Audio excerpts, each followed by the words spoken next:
주님 앞에 나가겠습니다. 사도신경 함께 고백합니다. 나는 전능하신 아버지 하나님 천지의 창조주를 믿습니다. 나는 그의 유일하신 아들 우리 주 예수 그리스도를 믿습니다.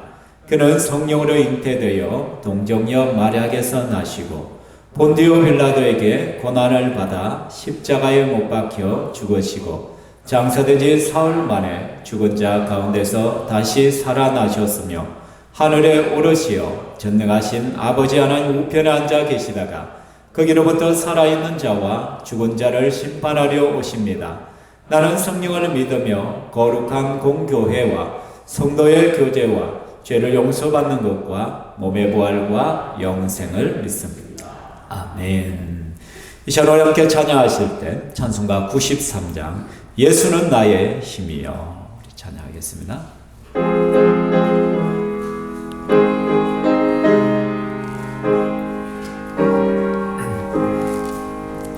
예수는 나의 힘이요 내 생명 되시니 구주 예수 떠나 살면 죄 중에 빠지니 눈물이 앞을 가리고 내 맘에 근심 쌓일 때 위로하고 힘주시니 주 예수 예수는 나의 힘이요 내 친구 되시니 그대를 간구하며 군성이 받으리 햇빛과 비를 주시니 추수할 곡식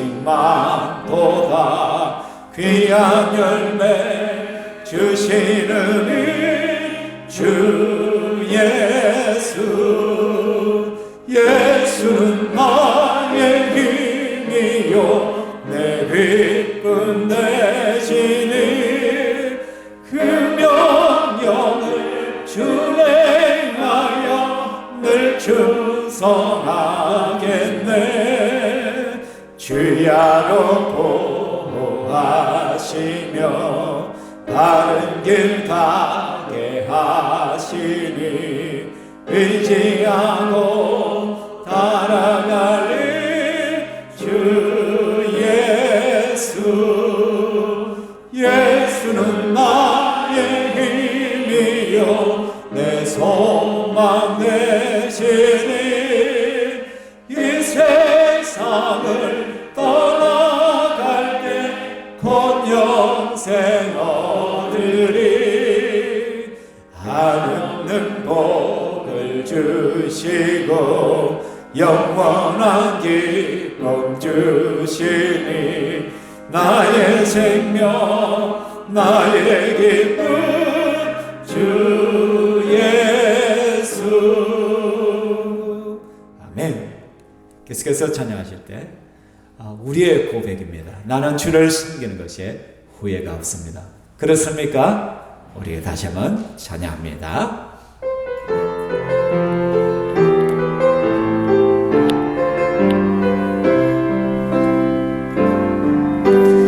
나의 평생에 가장 복된 일은 내가 예수님을 만난 것이라 나의 평생에 가장 잘한 일은 내가 예수님을 주로 섬긴 것이라 이 세상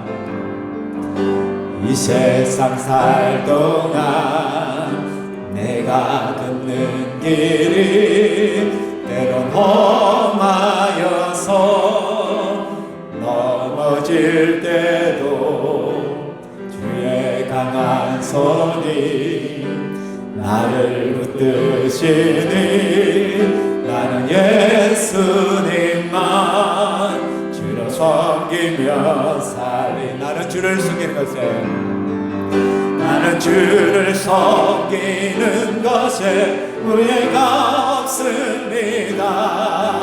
내가 걸어온 모든 시간 다 주의 은혜니 내가 걸어갈 모든 날도 주만 섬기며 살리 오직 예수 이름 부르며 살아가. 다시 한번 나의 평생에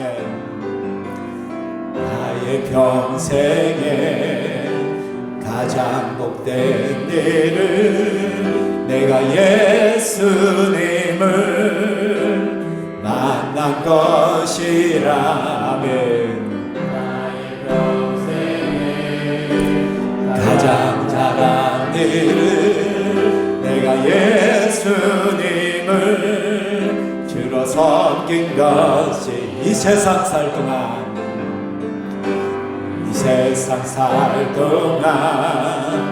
내가 걷는 길이 때론 험하여서 넘어질 때도 주의 강한 손이 나를 붙드시니 나는 예수님만 주로 섬기며 살리. 나는 주를 섬기는 것에 후회가 없습니다. 내가 걸어온 모든 시간 다 주의 은혜니 내가 걸어갈 모든 날도 주만 섬기며 살리 오직 예수 이름 부르며 살아가니라. 이것이 나의 간증이요 이것이 나의 찬송일세. 나 사는 동안 끊임없이 우주를 찬송하리로. 이것이 나의 간증이요 이것이 나의 찬송일세. 나 사는 동안 끊임없이 우주를 찬송하리로다.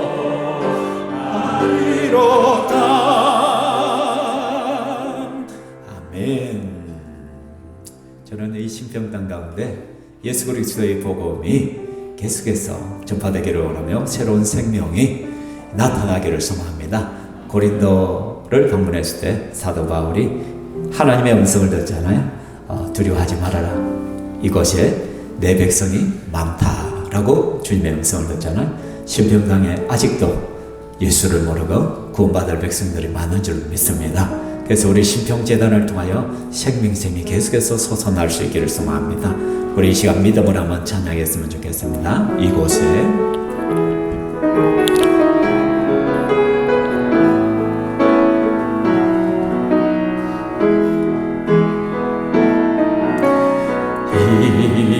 이곳에 생명샘 솟아나 눈물 고작 지나갈 때에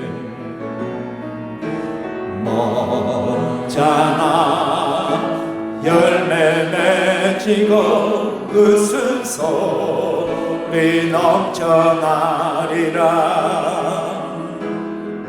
들도 구름도 바람도 넓은 바다도 찬양하라 찬양하라 예수를.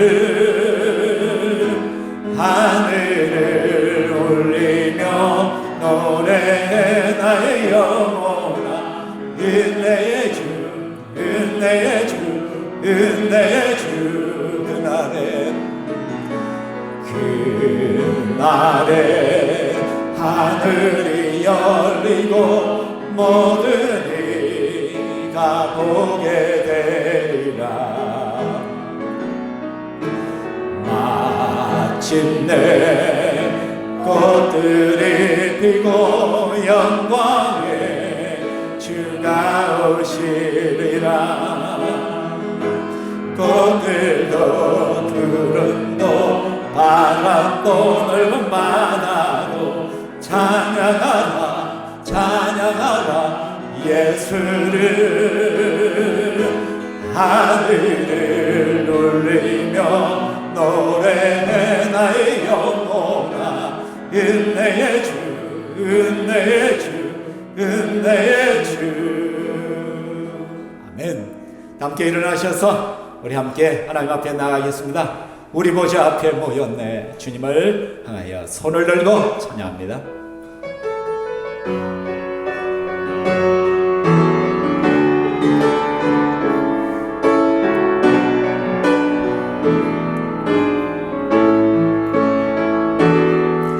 우리 보좌 앞에 모였네 함께 주를 찬양하며 하나님의 사랑 하나님의 사랑 그 아들 주셨네. 그의 피로 우리 구원받았네. 십자가에서 쏟으신 그 사랑 남같이 온 땅에 흘러 간 나라와 족속 백성만을 해서 구원받고 경배드리네. 구원하시니 보좌에 앉으신 우리 하나님과 어린 양께 있도다. 구원하시니 보좌에 앉으신 우리 하나님과 어린 양께 다시 한번 고백합니다. 구원하시니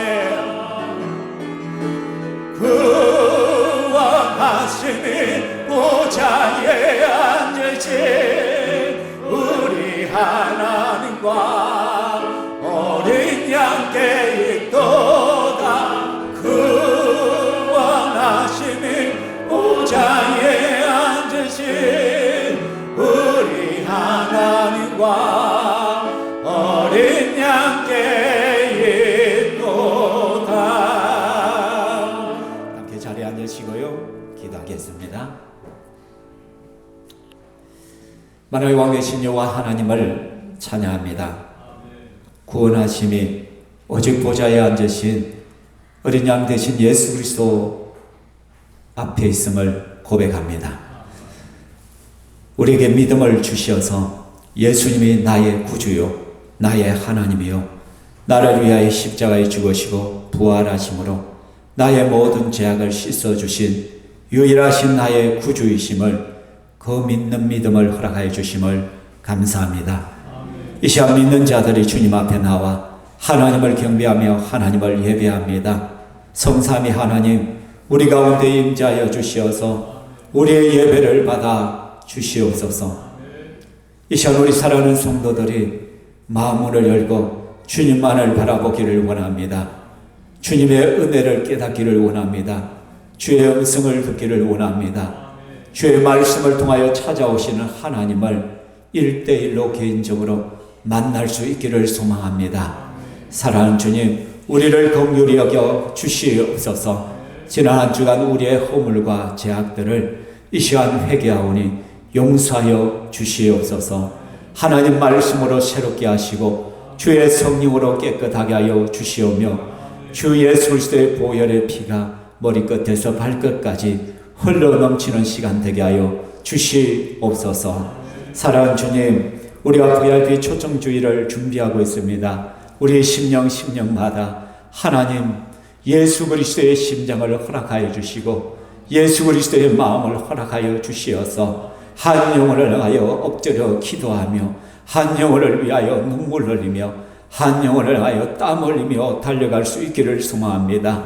우리의 입술을 열어서 담대히 예수님을 전하게 하여 주시옵소서. 저들의 반응이 어떠하든 간에 우리는 믿음으로 선포하고 믿음으로 인내할 수 있기를 소망합니다.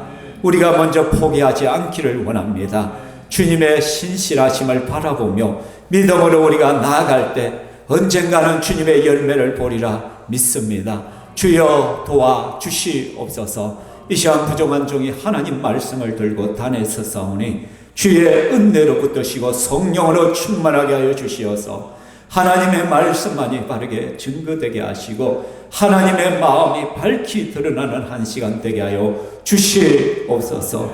주의 말씀을 듣는 심령마다 하나님께서 기억하여 주시고 주의 은혜로 충만하게 하여 주시옵소서. 하나님의 말씀이 생명으로 다가오게 하시고 하나님의 말씀이 능력으로 다가오게 하시고 하나님 말씀이 치유로 나타날 수 있도록 인도하여 주시옵소서. 하나님, 사랑하는 성도들 가운데 이 시간에 함께하지 못한 성도들이 있사온데 저들을 불쌍히 여기시고 긍휼히 여기시고 저들 영원히 예배를 사모하게 하여 주시옵소서. 예배를 내 인생의 가장 소중한 것으로 여기게 하여 주시옵소서. 그 어느 것과 바꿀 수 없는 것이 예배임을 알게 하여 주시옵소서. 여러 가지 환경과 상황이 하나님 되지 않아서 주님 앞에 오지 못하는 자들도 있사오니 주께서 그들을 불쌍히 여기시고 환경과 상황을 직장을 변화시켜 주시고 하나님의 은혜를 누리게 하여 주시옵소서. 사랑하는 주님, 이 시간 우리가 하나님을 경배하며 나아갑니다. 찬양대가 하나님을 찬양합니다. 저들의 찬양을 험양하시고 우리의 전생애가 하나님 앞에 기쁨이요 즐거움이요 찬양이 되게 하여 주시옵소서. 영광 받으실 하나님을 찬양합니다. 영광 받으실 하나님을 기대합니다. 온전히 임재하시고 은혜로 충만하게 하여 주시옵소서. 감사합니다. 살아계신 예수님 이름으로 기도합니다. 아멘.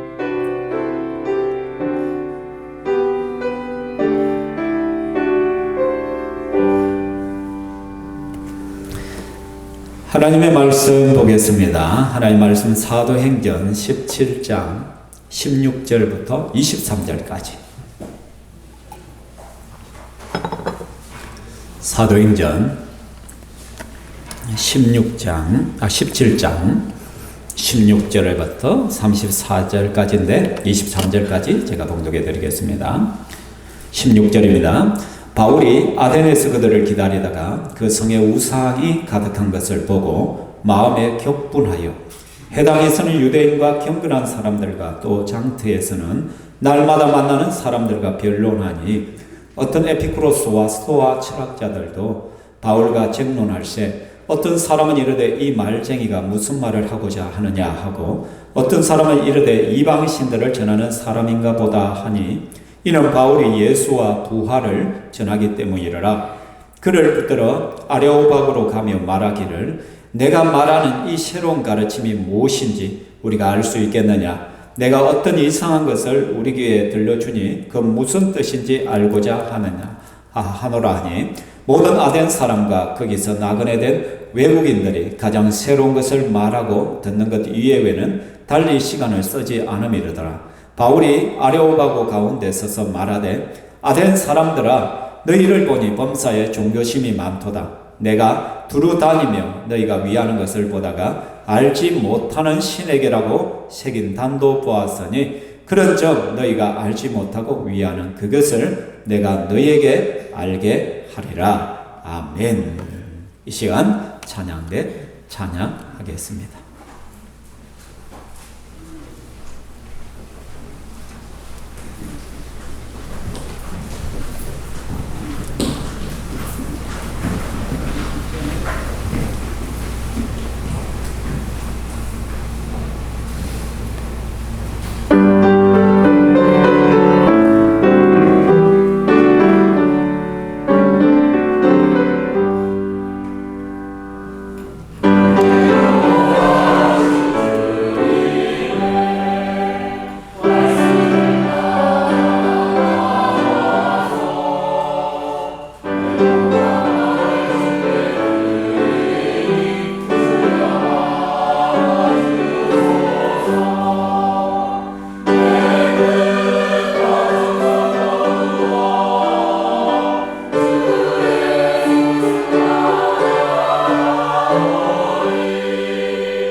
하나님께 영광의 박수 올려드립니다.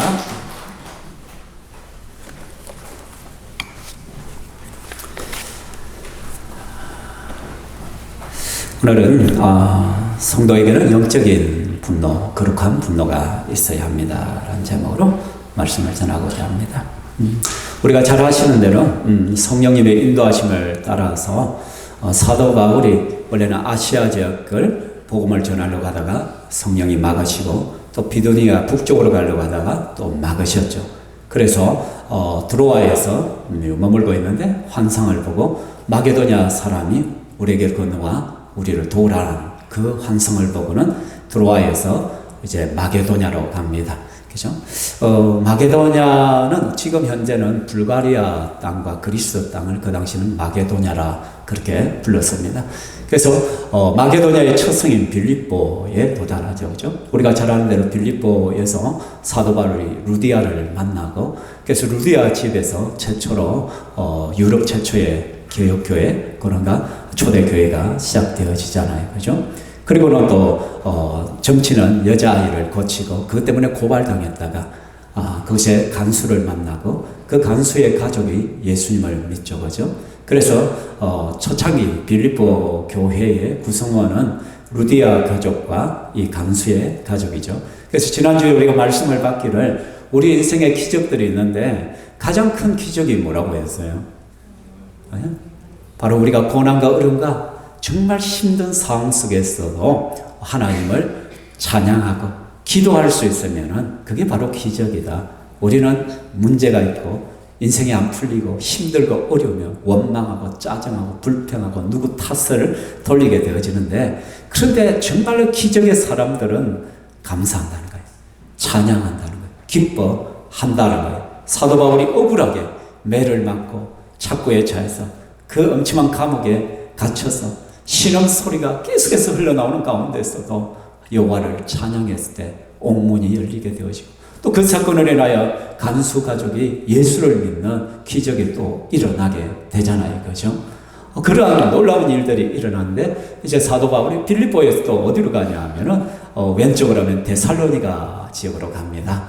데살로니가 가서 복음을 전하는데 이때 그 땅에 있던 유대인들이 막 핍박을 하는 거예요.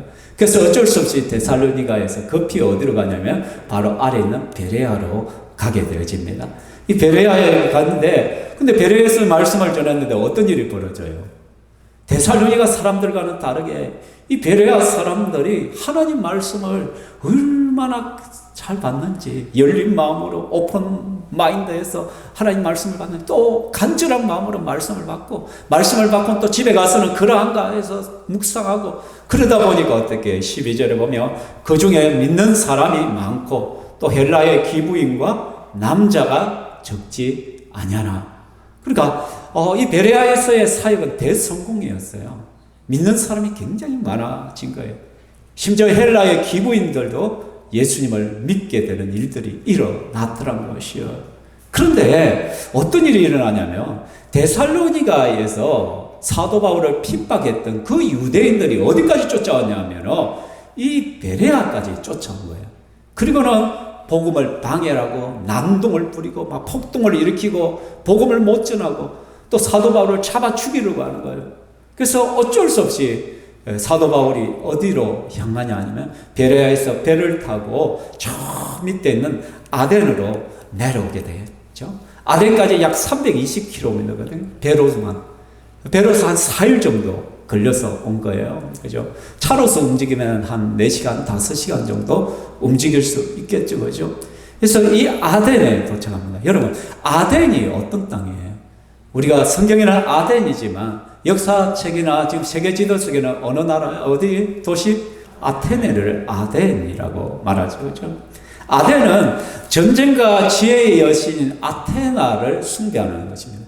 그러니까 아테나를 수호신으로 믿고 섬기고 있는 도시가 아덴, 그 당시 아테네였다는 것이요. 원래는 여러분 바다의 신 누구? 포세이돈과 이 아테나가 싸웠어요. 서로가 수호신이 되기 위해서. 그래서 누가 이겼냐면 아테나가 이겼어요. 아테나가 이 사람들에게 지혜를 전수하고 또 거기에 여러분 그 유명한 여기에서는 올리브가 굉장히 올리브 재배법을 가르치고 농사법을 가르쳤다고 해요.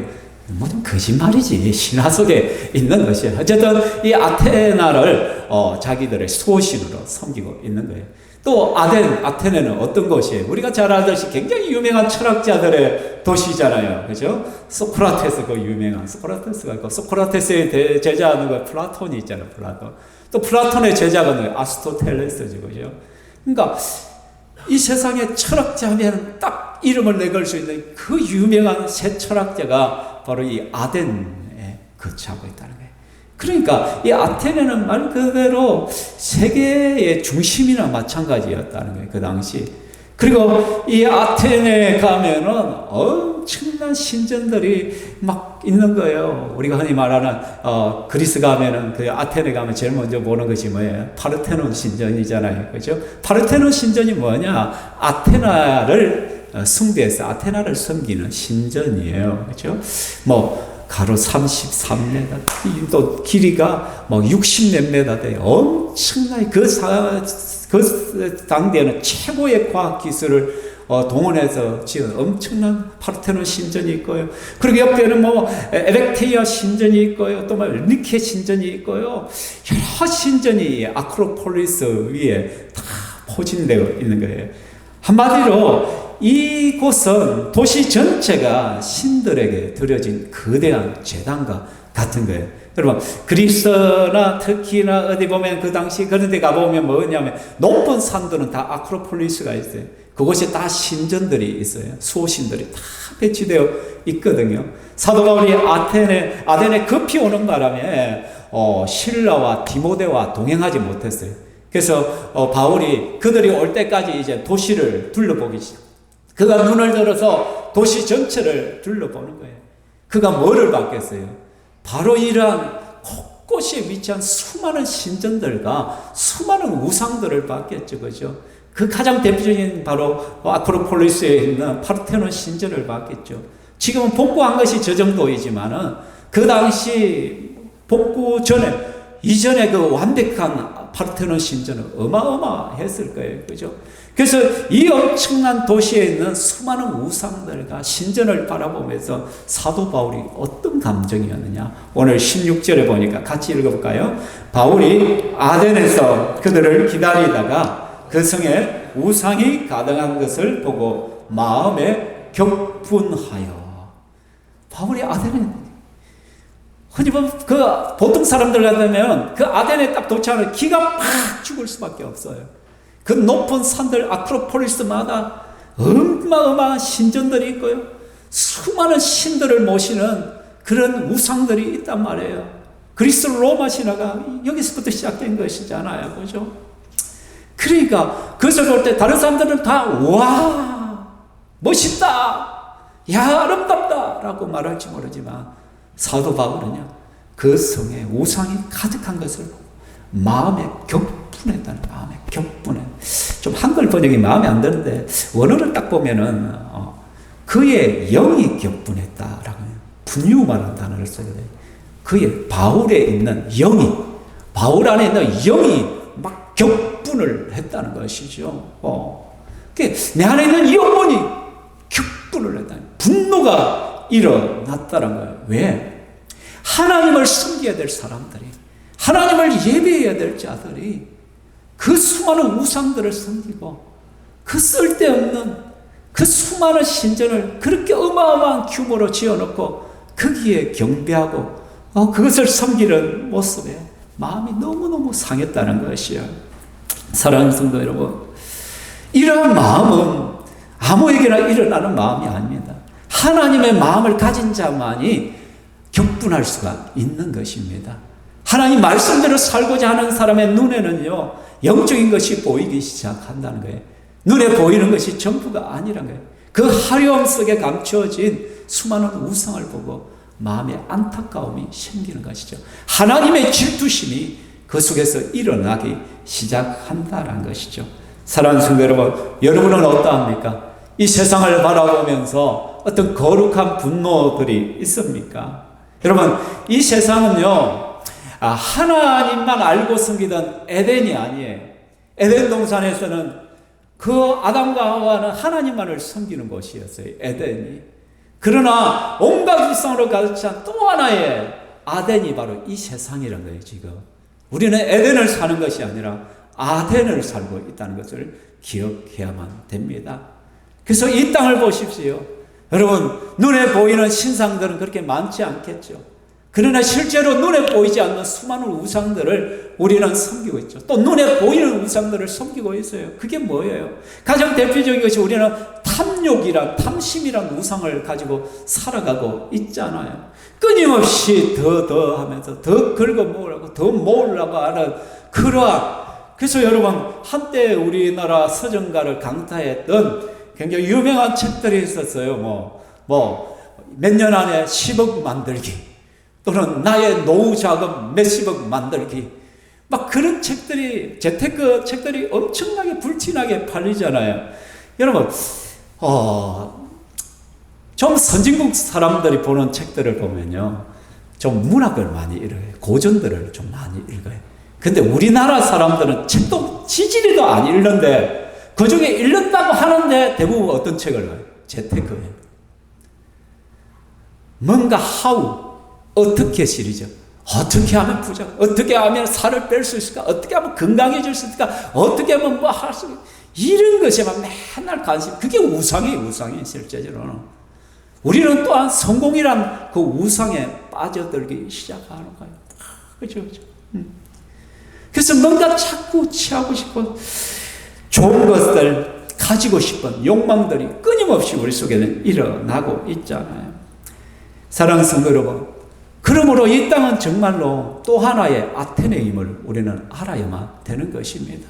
아무리 이 땅이 화려하고 아름답고 좋아 보여도 이 세상은 온갖 우상으로 가득 찬 아테네일 뿐이다 라는 것이에요. 여러분, 그걸 아십니까? 여러분, 수많은 것들이 우리를 향하여 유혹의 손길을 내밀고 있습니다.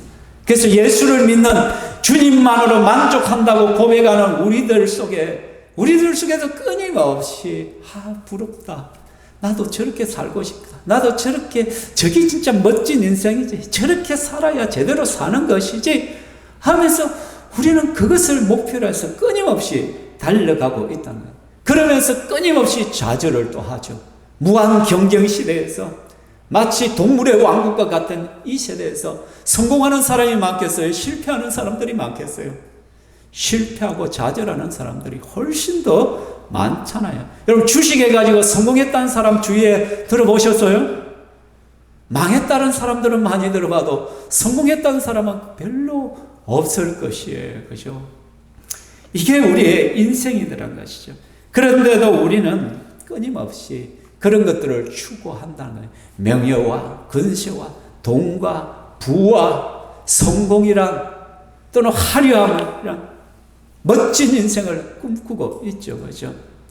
예수 안 믿는 사람들이 이 설교를 들으면 지금 대체 무슨 소리를 하고 있는 거예요? 그게 얼마나 멋진 삶이고 우리의 진정한 목표인데, 아이고, 역시 목사는 이 세상 사람 뭔가 안 맞아. 교회는 나하고 안 맞아. 라고 말할 수 있겠죠. 그런 마음이 든다면 이미 나는 어디에 살고 있는 거예요? 아테네 속에 살고 있는 거예요. 아테네의 욕망 속에 살아가고 있는 거예요.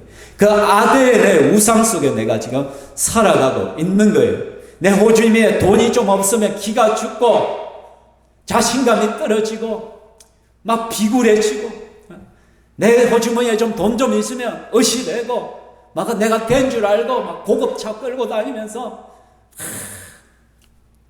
내가 이런 사람이야 과시하고, 그죠? 그것을 살아간다면 나는 아테네의 우상에 이미 젖어서 살아가. 그런 사람들은 이 땅에 대해서 분노할 수가 없어요.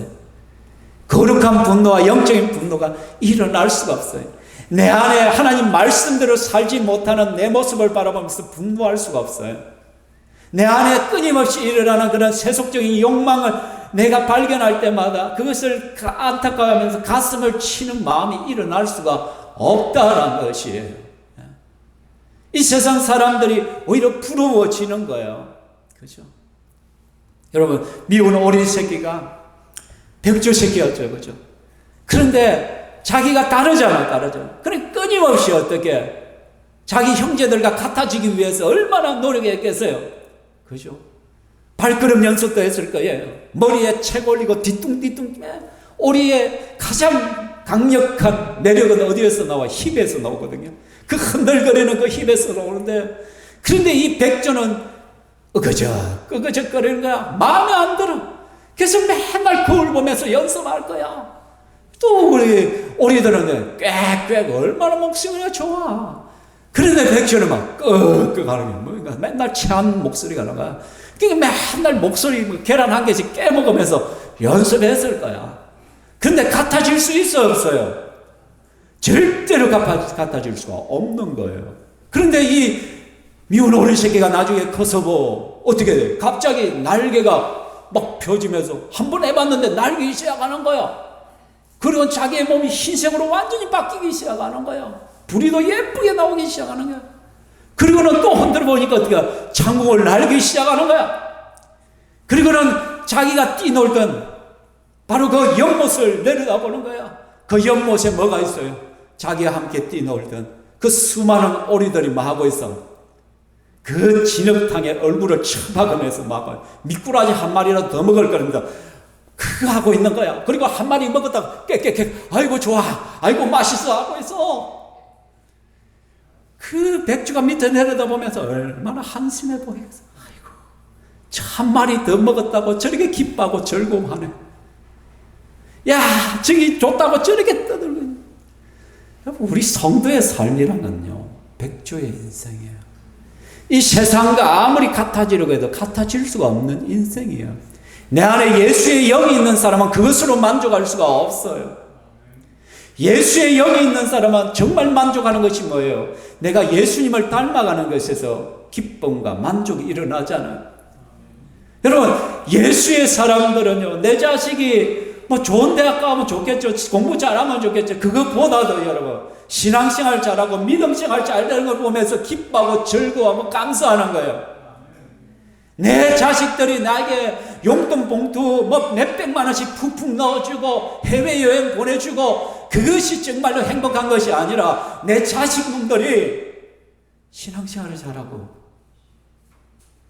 자녀들과 함께 주일이면 교회 오고 예배드리고 하나님을 알고 하나님을 경배하고 하나님을 찬양할 수 있으며 그것이 정말 큰 기쁨이며 그것이 즐거우며 그것으로 기뻐하고 즐거워할 수 있는 자가 예수적이란 말이에요. 비록 내가 좋은 차는 못 탈지라도 내가 좋은 옷은 못 입을지라도 내 인생에 내 삶에 명품백 하나 없을지라도 여러분 내가 만 원짜리 가방 하나 들고 다닐지라도 내 수정에 만 원만 들고 다닐지라도 우리 주님 한 분만으로 기뻐할 수 있다면 내 입술에 찬양이 흘러나올 수 있다면 바울과 실라가 그 감옥 속에서 매를 맞고 억울하잖아요. 원통하잖아요. 내가 한 것은 복음밖에 전한 게 없는데 그 억울함 속에서도 그 원망스러운 환경과 상황 속에서 바울과 실라는 하나님을 원망하는 것이 아니라 하나님을 찬양하잖아요. 하나님께 기도하잖아요. 그게 기적이잖아요. 그런 삶을 사는 것이 하나님 것이 가장 아름다운 인생이에요. 믿음이 있는 성도들은 그것을 갈망하잖아요. 그죠? 진짜 예수쟁이들은 그것으로 기뻐하잖아요. 여러분, 하나님의 음성 듣는 것이 얼마나 행복한 거예요.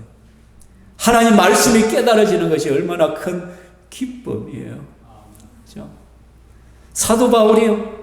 그 고난 속에서 1차, 2차, 3차, 4차에 걸쳐서 계속해서 선교지를 다니면서 자기의 생명 바쳐가면서 예수 복음을 전한 이유가 뭐예요?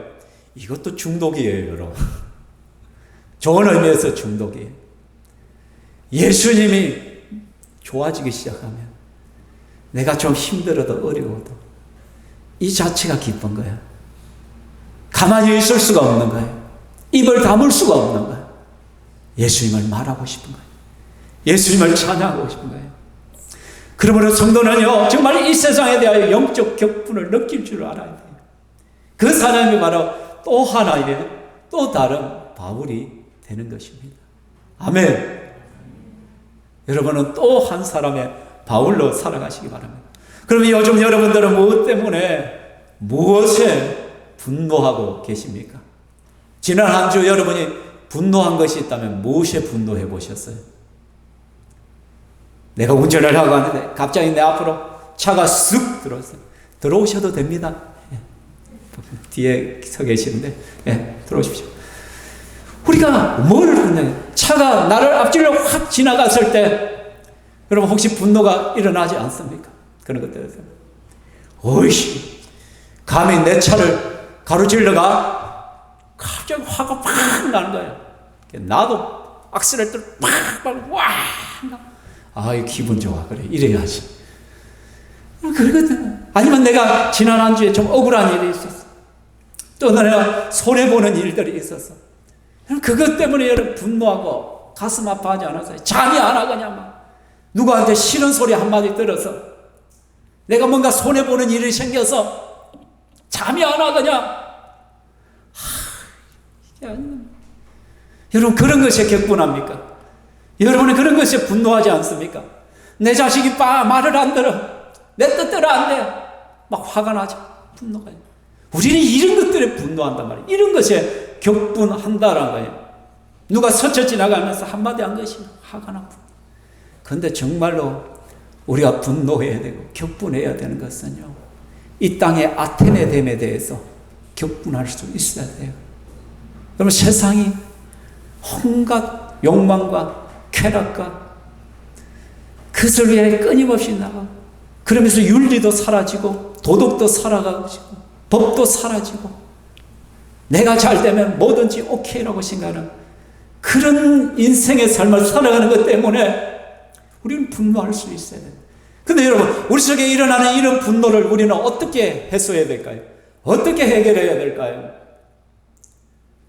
이전에 우리 당군상 문제가 있었을 때 어떻게 좀 극단적인 기독교인 가운데는 어떻게 도끼 들고 가지고 막 당군상을 부수고 막 그랬잖아요.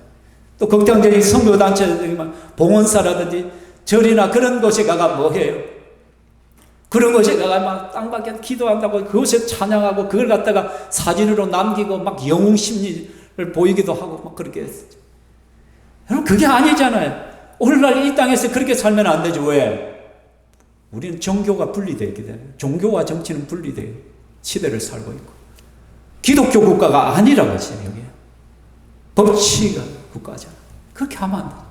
사도 바울이 당장 달려가서 아크로폴리스에 있는 그 파르테논 신전의 기둥을 갖다 망치를 들고 쳐버렸습니까? 아니면 뭐 우상들을 흔들어가지고 부숴버렸습니까? 그렇게 하지 않죠. 사도 바울은 어떻게? 같이 읽어봅시다. 시작.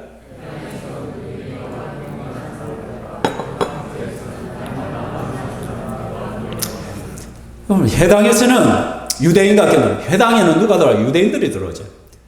그러니까 이방인 중에서도 유대인을 개종한 경건한 사람들이 들어오죠. 그러니까 안식일에는 해당인들 가서 그들을 대상으로 복음을 전하는 거예요.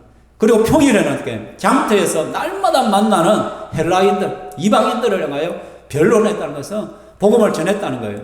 그래서 우리가 보면 그러므로는 단어가 해석이 빠졌거든요. 원어에 보면 그러므로 그는 토론하고 있었다. 계속해서 토론하고 운이란 단어를 해석을 안 했더라. 그러므로 그는 참으로 그들과 토론했다. 진실로 토론하고 있더라 라고 뭐를 통해 예수의 십자가와 부활을 말씀한 거죠. 선포한 것이죠. 그죠? 그는 시장터에 가서 만나는 사람은 여기를 보면 번역을 했다. 아고라라는 단어를 시장으로 번역했는데 보통은 광장이니까. 그리스나 로마 시대에는 항상 이 아고라가 있어요. 도시 정중앙에 보면 큰 광장이 있어요. 그 광장 옆으로 상점들이 쫙 줄을 지어 있거든요. 그래서 그것을 광장이라고 부르기도 하고 시장이라고 부르는 것이죠. 아고라에서. 막 복음을 전하는 거예요. 사도 바울이. 근데 이 아고라에서 위를 쳐다보면 바로 아크로폴리스가 바로 보이거든요. 바로 그 파르테논 신전과 수많은 신전입니다. 그 앞에서 바울은 주눅들지 않고 당당하게 예수의 복음을 전한 거예요. 사랑하는 성도 여러분, 우리 안에 있는 영적인 분노, 거룩한 분노가 있다면 어떻게 풀어내야 되냐? 그것은 바로요, 복음을 통해서 풀어내야 돼요.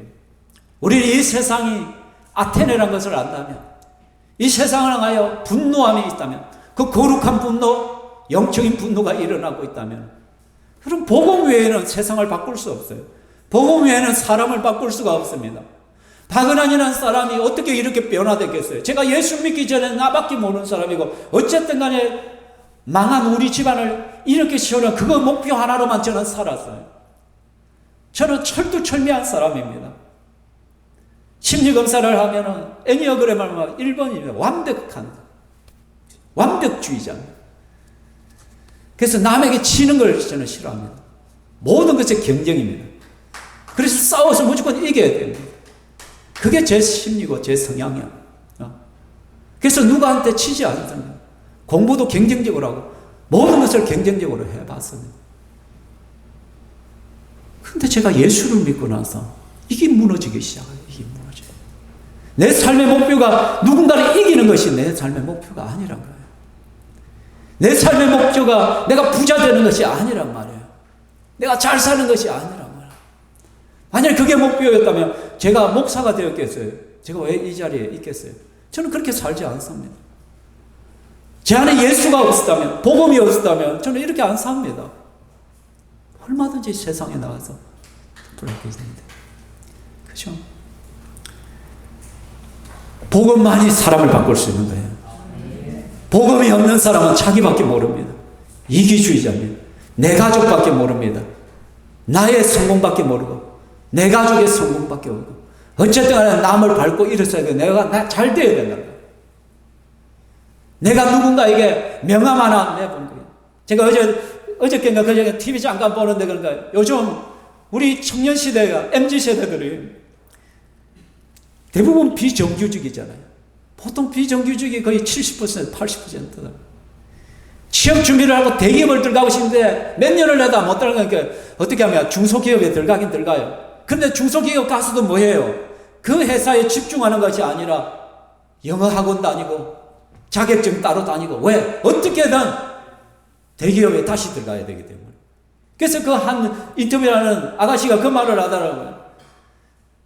내가 그래도 명함 하나 딱 내면 누구라도 아는, 그 회사 다니네. 그 소리 듣고 싶다는 그 소리. 그 회사 다니냐.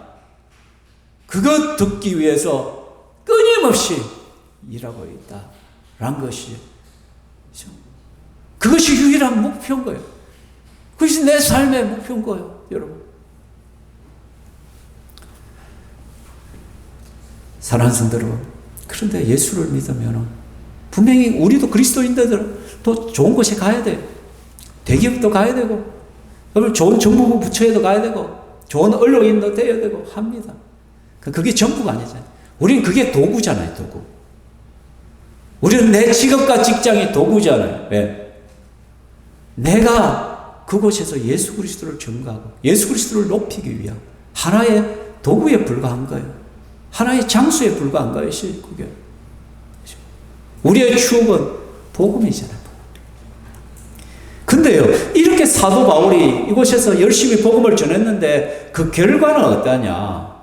그 결과는요, 24절에 보면 같이 읽어볼까요? 몇 사람이 그를 가까이 하여 믿으니 그 중에는 아레오바고 관리 디오누시오 다말이라 하는 여자와 또 다른 사람도 믿었더라. 무슨 말이에요? 몇몇 사람밖에 안 믿었다는 거예요. 여러분, 베레아에 갔을 때는요, 복음을 전했더니만 수많은 사람들이 예수를 믿고 돌아가. 그런데 이 아테네에서는 그렇게 열심히 복음을 전했는데도 불구하고 아레오바고 관리 디오누시오와 다말이라는 한 여자와 또 다른 사람 몇 명, 손가락에 꼽을 정도밖에 복음을 안 받아들이더라고요. 그래서 어떤 신학자들은 사도 바울이 아데네스의 사가 완전 실패했다. 근데 과연 그것이 실패했냐는 거예요. 실패라고 할 수 있느냐. 우리는 이 말씀을 들으면서 뭐냐면 복음을 듣는 태도가 굉장히 중요하다는 것을 알 수 있습니다. 앞에 베레아에서 그런 역사가 일어났던 것 하나님의 은혜지만 그러나 그들의 태도가 있었잖아요. 한번 읽어봅시다. 베레아에 있는 사람들은 데살로니가에 있는 사람보다 더 너그러워서 간절한 마음으로 말씀을 받고 이것이 그러한가요? 날마다 성경을 상고함으로. 자, 베레아 사람들은 태도가 달랐단 말이에요. 복음을 듣는, 말씀을 듣는. 너그러웠다. 영어로는 오픈 마인드, 마음을 열고 말씀을 듣는 거예요. 여러분, 믿음이 안 자라는 사람, 교회 왔다가도 떠나가는 사람들의 특징은 뭐냐 하면은 그래요. 열린 자세가 아니야. 한번 들어보자. 그래, 네가 어떤 말을 하는가 보자 그래. 맞나? 아이고 뭐 내 가치관으로 가지고 모든 걸 판단해.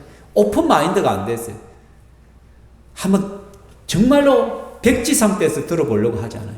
내가 알고 있는 그 선입관을 가지고, 내가 알고 있는 선지식을 가지고 자꾸 평가하려고 하는 거예요.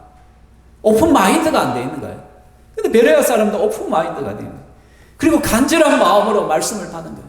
저기에서 분명 뭔가가 있게. 그리고는 날마다 성경을 돌아와서는 그 설교 말씀을 다시 묵상했다는 거예요. 우리가 유튜브에 계속해서 방송을 하는 이유가 뭐예요? 밴드 라이브를 하고 유튜브에 영상을 올리는 거예요. 그게 얼마나 귀찮은 일인데.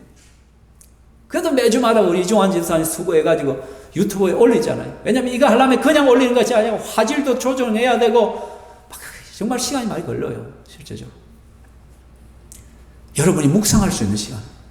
설교 한 번 듣고 끝나는 것이 아니라 두 번, 세 번 반복적으로 또 들어보고 흡수율이죠. 흡수율. 한 번 들었을 때는 30%밖에 흡수율이 없어요. 두 번 들으면 50%, 세 번 들으면 70%, 네 번, 다섯 번 들어야 80%, 90%의 흡수율이 생기는 거예요. 여러분, 학생들이 왜 공부를 못하느냐? 처음 들으니까 생소한 거는 항상 점수가 안 나올 수밖에 없어요.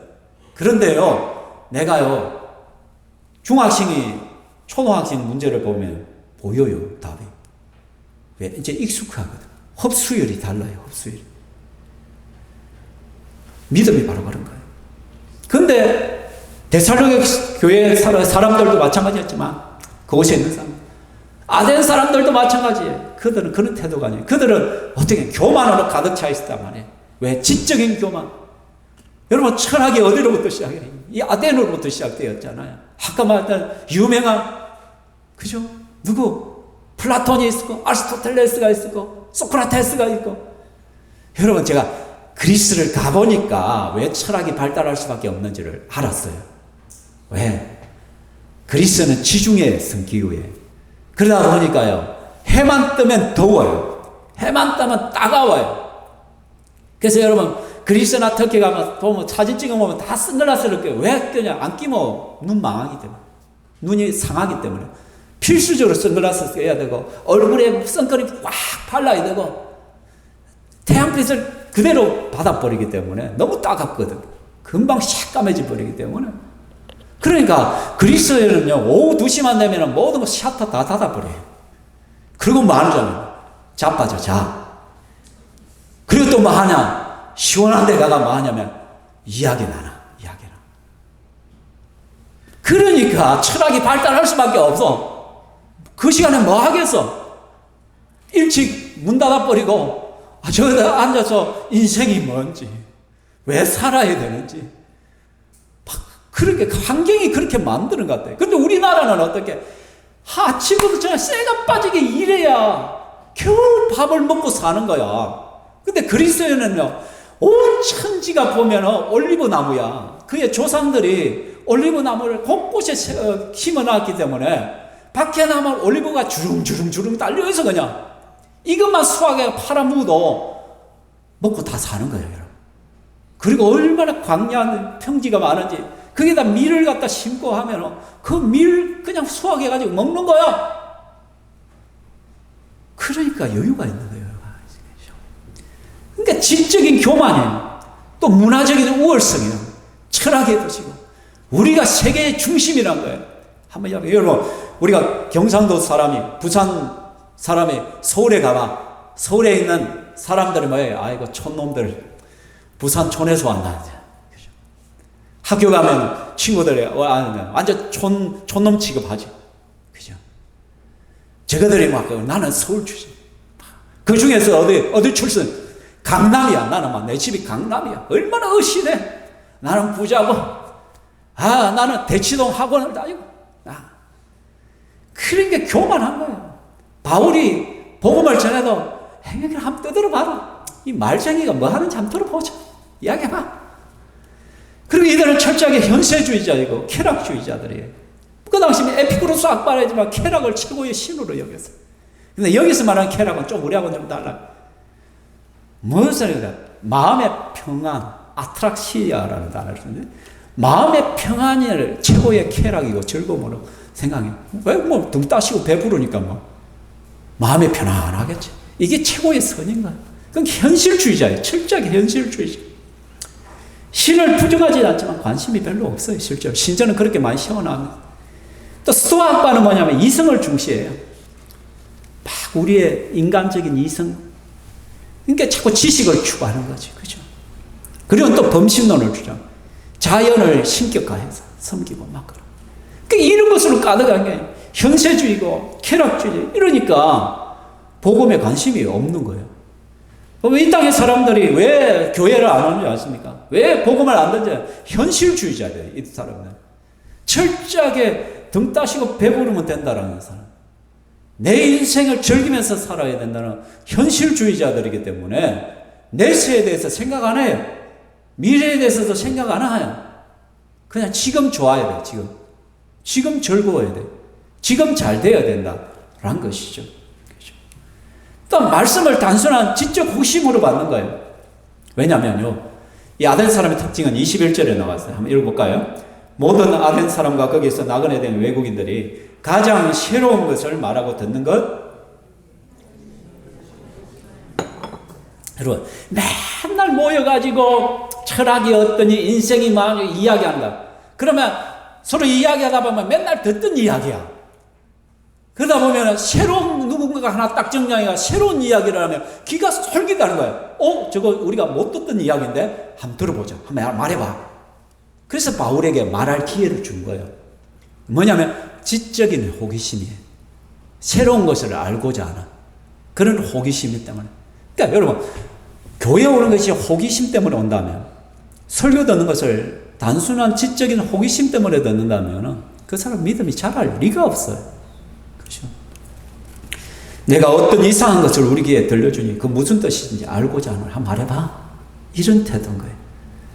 근데 바울이 말합니다. 너희를 보니 범사에 종교심이 참 많다. 칭찬부터 한 방 띄워두고, 내가 두루다니며 너희가 위하는 것들을 보다가 알지 못하는 신에게라고 새긴 단도 보았으니 그런즉 너희가 알지 못하고 위하는 그것을 내가 너희에게 알게 하리라. 말하면 이 사람들은 맨날 신에 대해서 이야기하고 막 하다 보니까 어떻게 보면 그러면서 또 하나 불안함이 있는 거예요. 어떤 신을 섬기는데 또 내가 빠뜨린 신이 있을 수 있다는 거예요. 그래서 뭐냐면 이름도 모르지만은, 그렇죠? 내가 알지 못하지만 그 신을 위해서 신전을 지어주는 거예요. 그 앞에 가서 모시기 시작하는 거예요. 불안 때문이지, 불안. 솔직히. 그래서 바로 그 신에 대해서 얘기해요. 그 너희들이 알지 못하고 섬기는 그 신이 바로 누구다? 하나님이시다. 바로 예수 그리스도야. 너희가 이 신을 믿어야 돼 라고 말하는 거죠. 그러나 안 받아줘. 가장 중요한 것은 아덴 사람은 하나님이 아니더라도 의지하며 만족할 것이 너무 많았던 거예요. 오늘날 이 시대와 똑같은 거예요. 의지하기는 우상의 도시고 문화의 도시고 철학의 도시고 예술의 도시고 부여했다라고 했잖아요. 그러니까 그들은 아테네 여신이 우리에게 농사법을 가르쳐줬다라고 생각해요. 이 올리브 나무들을 선물로 줬다라고 하신가요? 그 조상들이 심어놓은 거예요. 그래서 여기에 가면 600년이 넘은 올리브 나무. 여러분, 올리브 나무가 진짜 올리브 기름이 좋은 것은 뭐냐면 최소 200년, 300년이 돼야 진짜 올리브유예요. 근데 한국에 파는 올리브유는 보통 100년도 안 된 거 짜가지고 가져온 거야. 그래서 우리나라에서 뭐 좋은 올리브유라 하지만 그거 먹지만 다 쓰레기들이에요. 찌꺼기들이에요, 실제로.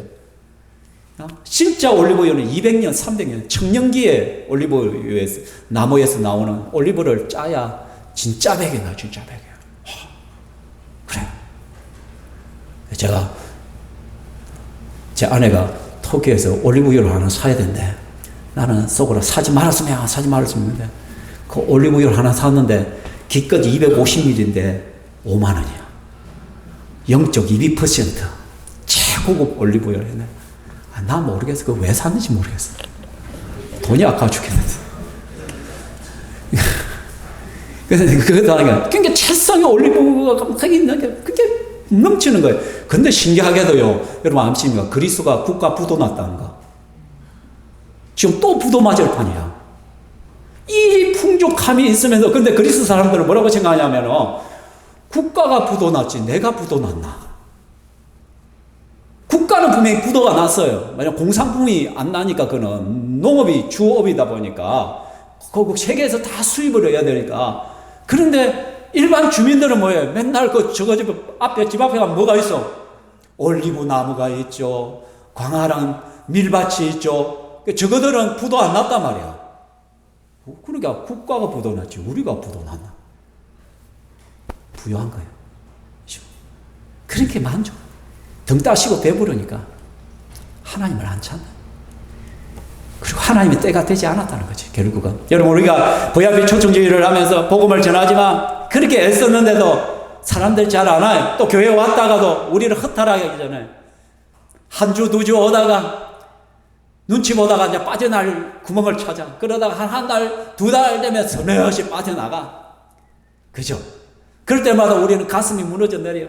참 저 영혼을 위하여 많이 기도했는데, 참 열심히 애쓰고 비유 맞춰가면서 교회 데려놨더만 어느새 또 다 각기 제 길로 가버려.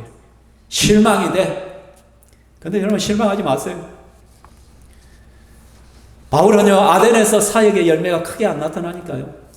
18장 1절, 그 후에 바울이 아덴을 떠나 고린도에 이르러 아덴을 떠나가요. 뭐를 인정하요? 아직 이곳은 하나님의 때가 안 됐구나. 내가 또 다른 곳에 가서 복음을 줘. 그래서 고린도로 이동을 하는 거예요. 내려놓는 거예요. 사랑하는 성도들, 실망하지 마세요. 우리의 역할은 그냥 전하는 거예요. 열매는 누구 소가? 하나님에서. 때가 되면 그 마음 열리게 되어지는 거예요. 그래서 우리는 때를 얻든지 못 얻든지 간에 말씀을 전파하고 선포해야 되는 거예요. 여러분이 말씀을 듣든 안 듣든 저는 일방적으로 설교합니다. 때가 된 사람은 말씀을 받고 아멘하고 믿음이 자랄 것이고, 아직 때가 안 된 사람은 그렇게 살겠죠. 언젠가는 머리 도가 탁 하는 소리가 나요. 바로 목사님이 이야기하던 게 바로 그거구나. 지금 이거 말씀하신 것이구나. 하나님의 때가 있더라고요. 말씀을 맺습니다. 사랑하는 성도 여러분, 여러분에게는 이 세상이 아테네임을 인정하십니까? 이 세상에 대한 거룩한 분노와 영적인 분노가 있습니까? 이 세상이 하나님을 알지 못하고 수많은 눈에 보이는 우상들을 따라 살아가는 그 모습을 보면서 가슴 아파함이 있습니까? 안타까움이 있습니까? 내가 말씀대로 살지 못하는 것 때문에 괴로워합니까? 내가 하나님 말씀에 순종하지 못하는 것 때문에 분노가 내 속에 일어나고 있습니까?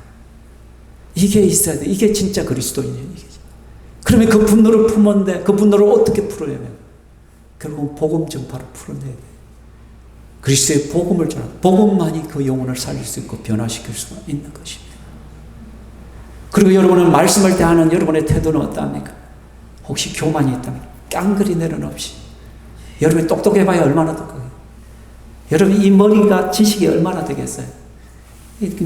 뜯어보면 주먹보다 작은 이 뇌가 모든 걸 판단하고 있어.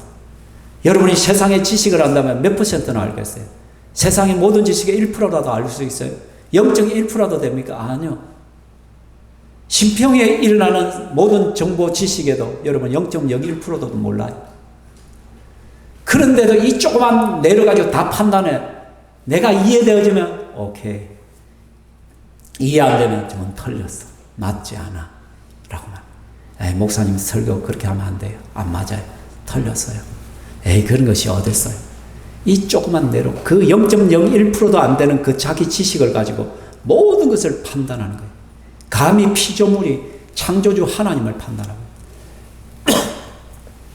교만을 내려놓으십시오. 겸손하십시오. 여러분의 의지의 대상이 너무 많으면 주를 찾을 수 없습니다. 주를 바라보시고.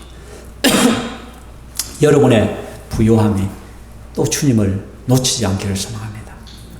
베레아 사람들 간절한 마음으로 주의 말씀을 묵상하시기 바랍니다. 함께 찬양하겠습니다. 저는 이 시간에 우리 성도들이 예수님의 마음을 품을 수 있기를 바랍니다. 그래서 예수님의 그 길을 또 걸어가기를 원합니다. 함께 찬양하겠습니다.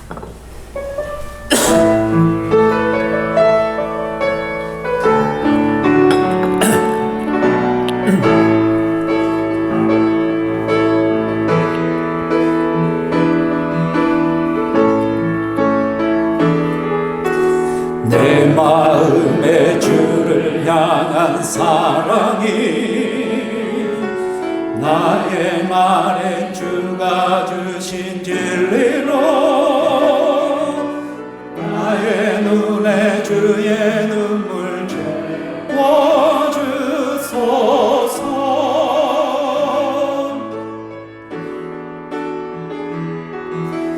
내 입술에 찬양의 향기가 손에는 주를 닮은 섬김이 나의 삶에 주의 흔적 함께 하소서.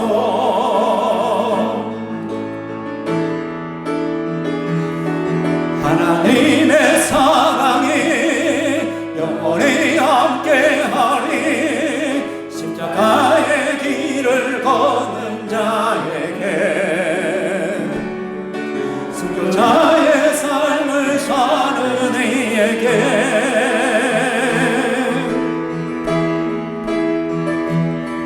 조롱하는 소리와 세상 유혹 속에도 주의 순결한 신부가 되리라.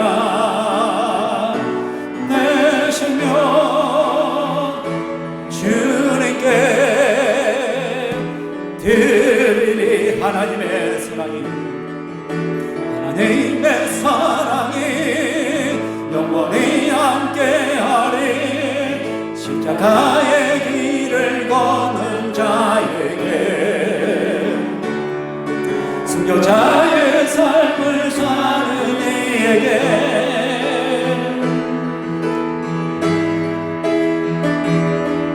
조롱하는 소리와 세상 유혹 속에도 주의 순결한 신부가 되리라.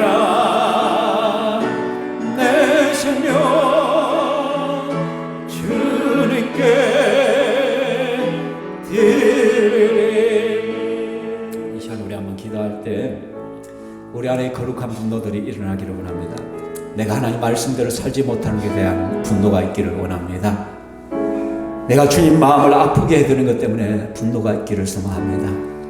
이 세상이 하나님을 알지 못하고 끊임없이 쾌락과 현실주의에 빠져서 그 눈에 보이는 것들을 따라가는 그 아테네의 모습을 바라보면서 거룩한 분노들이 일어날 수 있기를 원합니다. 내 이웃이, 내 친척이, 내 가족이 예수 믿지 않는 다른 중독에 빠져서 다른 것에 빠져서 나오지 않는 그 모습을 보면서 거룩한 분노와 안타까움들이 일어날 수 있기를 원합니다. 그래서 하나님, 저들이 복음 앞으로 나오고 내가 복음으로 변화되어지고 저들이 복음으로 변화되는 역사들이 일어나게 하여 주시옵소서. 그런 삶이 나를 통하여 이루어지게 하시고 그런 기적이 나타나게 해달라고 이 시간 한 목소리로 기도하며 나가겠습니다.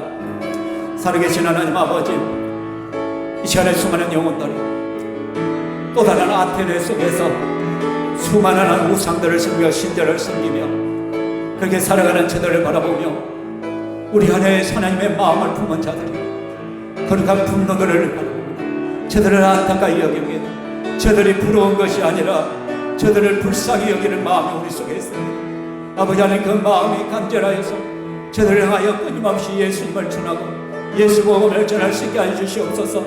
우리의 자녀들과 우리의 가족들과 우리의 이웃들이 하나님을 알지 못하고 세상의 중독에 빠져 세상의 욕망에 빠져 세상의 수많은 것에 마음에 빼앗겨서 그것에 집중하여 살아가는 것을 안타히 여기며 마음을 아파하며 정말 복음으로 변화되기를 소망하는 마음들 속에 주께서 열매를 가여 주시고 우리의 입술을 통하여 우리의 삶을 통하여 저들이 주님 앞에 돌아오는 그런 은혜의 역사들이 일어나게 하여 주시옵소서. 세상이 알지 못하는 내만이 가진 기쁨과 행복과 복이 넘쳐나게 하여 주시고 이것이 흘러 저들에게 나아갈 수 있도록 주여 도와주시옵소서. 아버지 하나님, 이 시대를 살아갈 때 세상을 부러워하는 것이 아니라 세상을 불쌍히 여기를 마음이 있게 하여 주시옵소서. 저들을 위하여 엎드리며 눈물을 흘려 저희들 되게 하여 주시옵소서. 하나님 아버지, 이 시간의 말씀을 통하여 우리 영혼을 붙들어 주심을 감사합니다. 주님만이 우리의 소망입니다. 주님만이 우리의 희망입니다.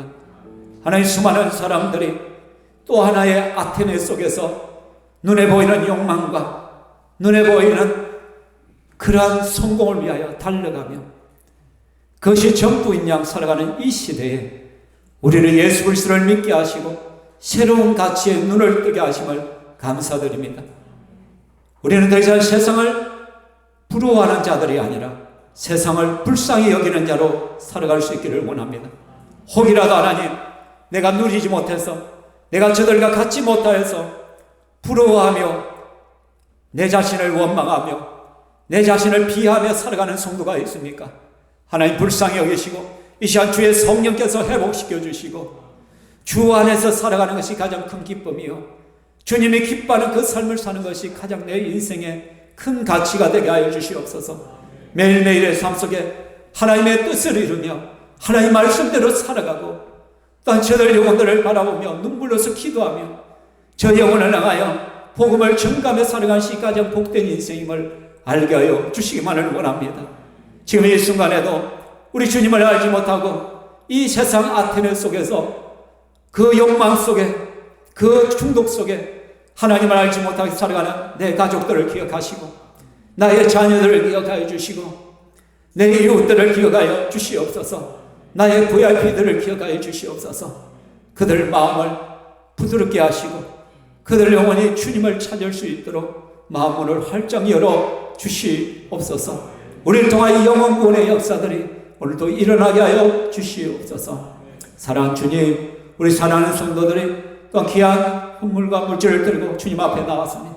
주님께서 받아주시되 이 물질을 쓸 때마다 하나님 나라가 확장되어지고 영혼의 역사들이 있게 하여 주시고 성도들의 가정마다 직장마다 하나님께서 붙들어 주시오며 때를 따라 돕는 주의 은혜와 채워주심과 하나님이 함께 하시고 하나님의 도우심을 누리게 하여 주시옵소서. 느끼게 하여 주시옵소서. 이번 한 주간이 주님과 동행하는 삶이 되기를 간절히 소망합니다. 주여 영광받아 주시옵소서. 살아계신 예수님 이름으로 기도합니다. 아멘. 주 예수 그리스도의 은혜와 하나님의 사랑과 성령 하나님의 교통위로 하심이 이 자리에 함께한 주의 권수들 머리 위에 영원토록 있을지어다.